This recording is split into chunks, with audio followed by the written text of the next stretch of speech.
Good day, everyone. I'm Sandhya Krishnan, a TB survivor and fellow with SATB.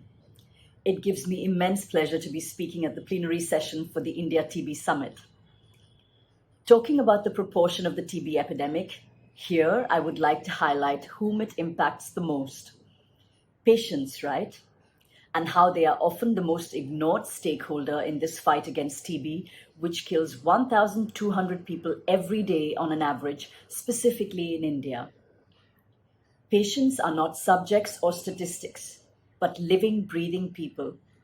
It is their right and our ethical duty to explain their condition and not dismiss their concerns. Many TB drugs have severe side effects, and therefore patients should be well aware about its impact.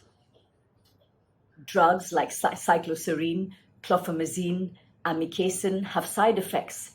The sheer number of pills a person with a resistant strain needs to consume and endure its unavoidable side effects is unimaginable.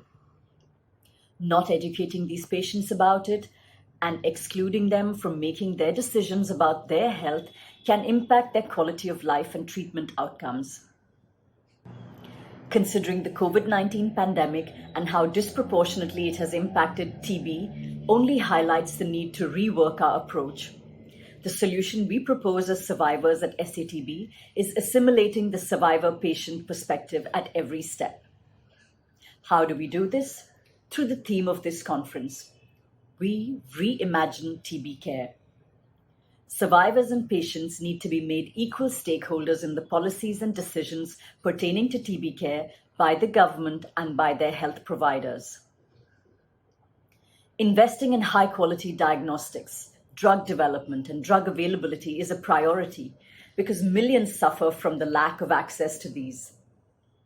We need to make decisions, treatment more affordable and more accessible for patients.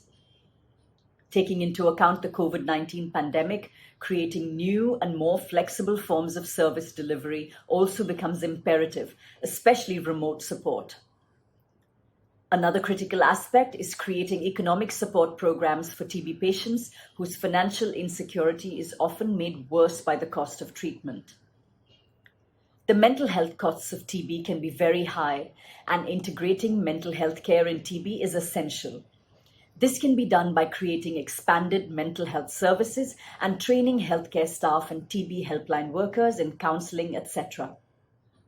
To ensure that discrimination against TB patients and survivors is tackled, and to ensure that TB care is bias and stigma-free, providing legal and punitive action against discrimination, and ensuring class, caste, and gender sensitization to healthcare providers becomes very important. As a survivor and a fellow with SATB, I can tell you that peer and mentor support groups, networks, as well as patient education groups help patients adhere to treatment. In conclusion, I will say that the patient is the most important stakeholder in this fight, and we need to fight the disease, not the person infected by it. Let us reimagine patient care by putting the person at the center of the care model and not the disease. Thank you.